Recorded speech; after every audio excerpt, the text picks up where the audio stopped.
Good morning, my dear students. 8th standard subject science, chapter number 6, composition of matter. As we have done in last lecture, we have completed the chapter. If you have any doubt, you can send me your doubt through WhatsApp. Now, today we are going to discuss about the which I have sent you PDF notes, and this is the explanation of the same. This is question number 1. In this question number 1, few fill in the blanks over there, and here we will discuss about their answers. The intermolecular force is maximum in the particles of solid. Obviously, we have discussed this part.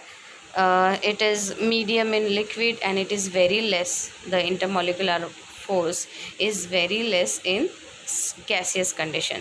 So hence we can say the intermolecular force is maximum in solid. Okay. Next question.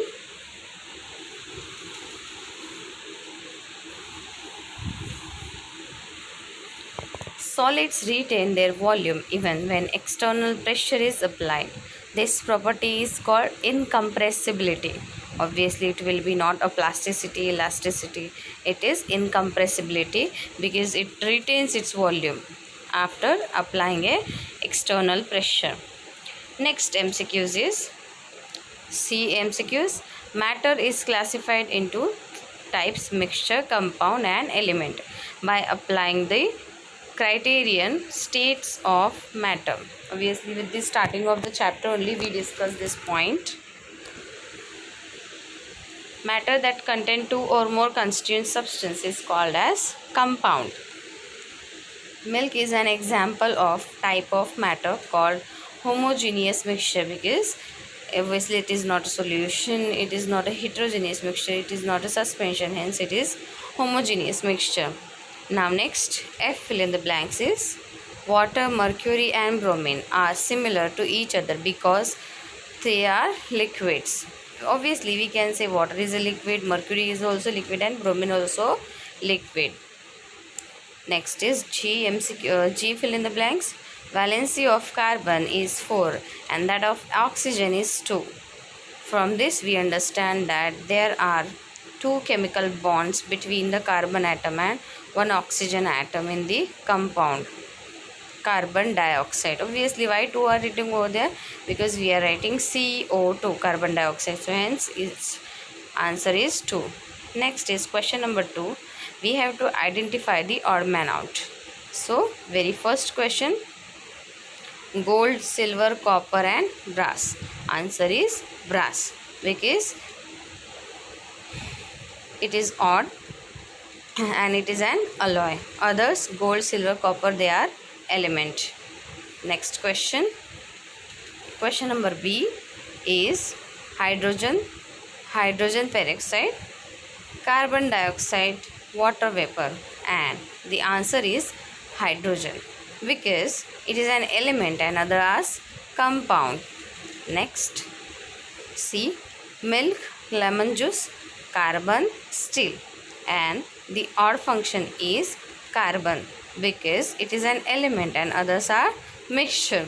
This odd one out based on mixture and element only. And next, water is an odd because it's a universal solvent and universal, it does not, we can say that it's not an universal solvent. Okay. Next is same with F option, carbon is odd one out because it has 4 valence electrons and other has 1 valence electron. This answer is for F question. Next, question number 3. Plants synthesize glucose in sunlight with the help of chlorophyll from carbon dioxide and water and give away oxygen. So here we have to identify the compounds in this process and we have to name the types. So answer is here we can say next question is, in one sample of brass the following ingredients were found: copper 70%, zinc 30%. So we have to identify in its solvent and solute and solution.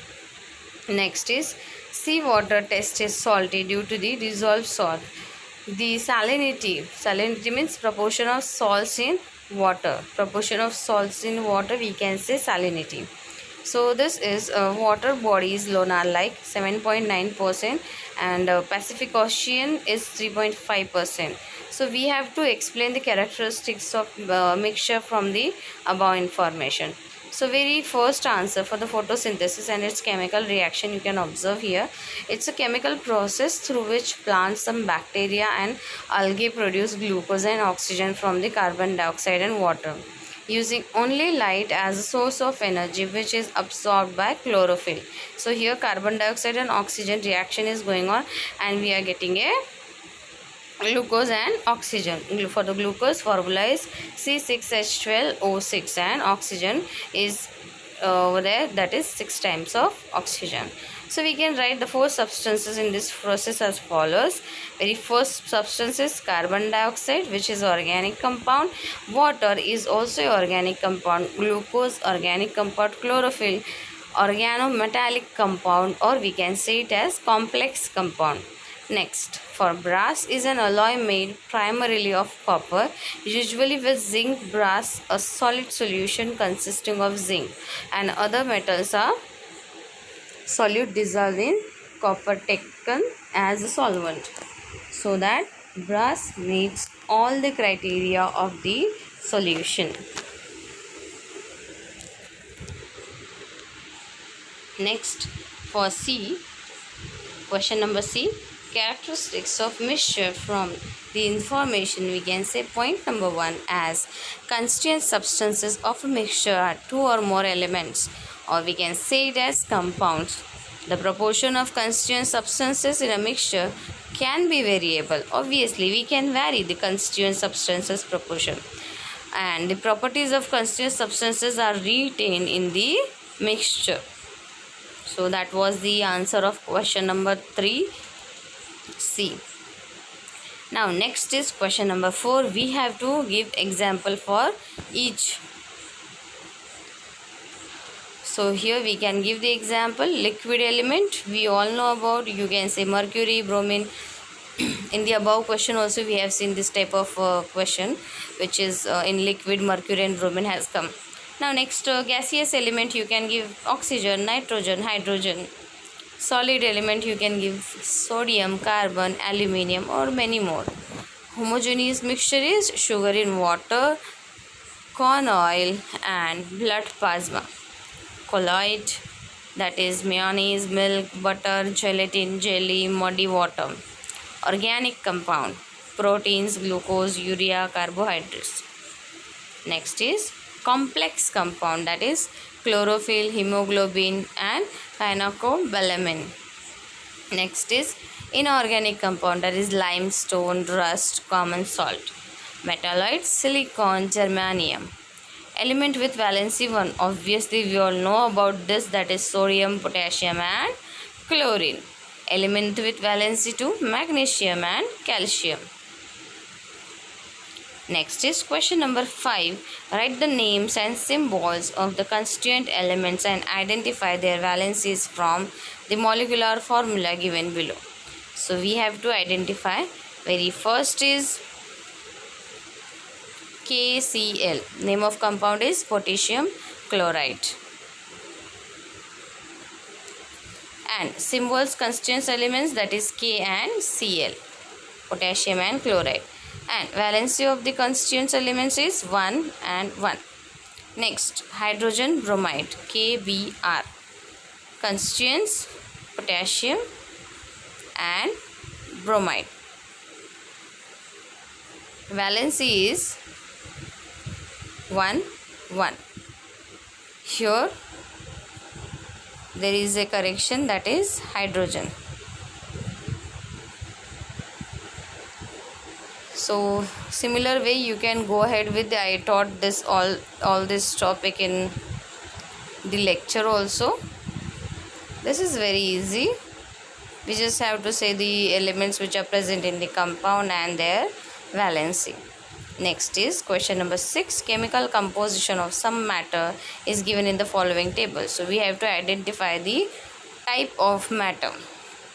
This type also we have done in theoretical part. So you can go ahead as per that condition. One solution I will give you, like this type of answer is there. So suppose this is CO water, its chemical composition is H2O, NaCl and MgCl2. This H2 is water, NaCl is salt and MgCl is magnesium chloride. So this will be a mixture, obviously. This will be a mixture. Now distilled water, which is H2O, that is compound. So this type of identification is there. We have to identify there.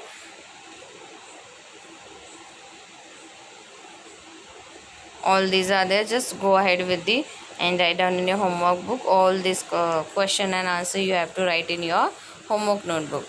Now next we have to give the scientific reason for these questions. Very first question is, hydrogen is combustible, oxygen helps combustion, but water helps to extinguish fire. So reason behind that is, water is made up of two elements, that's hydrogen and oxygen. Hydrogen is flammable but oxygen is not. Flammability is the ability of combustible material with adequate supply of oxygen to sustain enough heat energy to keep fire going after it has been ignited. Though water is made up of two atoms of hydrogen and one atom of oxygen, by forming an ionic compound, it does not possess the characteristics of them, because a compound does not have the properties of its constituent elements. Obviously, when the compound forms, whatever the elements are there, it is not showing a proper property of each element. So it will gives you the another property only. So that part is coming over here. So we can say, therefore the water has its own properties which helps to extinguish fire. Now this is the answer for second question. Just go ahead with this answer, read it out and write down in your book, because we have discussed this the size of the particles, colloidal particles and all. We already discussed. Now next is about next question. Question number C is about lemon sherbet, and that is, lemon sherbet has sweet, sour, salty taste. It can be poured in a glass. So answer for the same is, we have to give the reason why. So lemon sherbet has sweet, sour, salty taste and it can be poured in a glass because sour taste indicates presence of an acid, and if acid is poured in a vessel made up of metal, then acid reacts with the metal and makes it poisonous in nature. So we prefer to take vessel made up of glass material. You also can do this kind of activity at home. If you will put with a steel glass or any metal glass the sherbet, if you will put in it, so after some time the taste will get changed, because with the lemon the reaction is happening with the metal, so that is why the taste gets changed. If you will put in a glass, so the taste will not change. Okay, so let's go ahead with the another topic. Question number 8. Here we have to deduce the molecular formula of the following compound. Very first is, I already discussed this type of formula, formation of the formula, so in the lecture also, theory lecture. So see, valency is 4 for carbon and for chlorine it is 1. So first of all we have to write the symbols of radicals, that is carbon and chlorine, and after that we have to write their valency. Okay, now afterwards we have to cross multiply them. After cross multiplication we can write this is as C1. Whenever C1 comes, or any with any element 1 comes, we are not writing that one, automatically it will get considerable, and this is Cl4. So this is your compound. Similarly with another things, or with another compound also, the radicals and the element formation is there. You can go ahead with it. And here we stop our lecture. If you have any doubt related this lecture, related this chapter, you can WhatsApp me your problem. I stop my lecture over here. Thank you.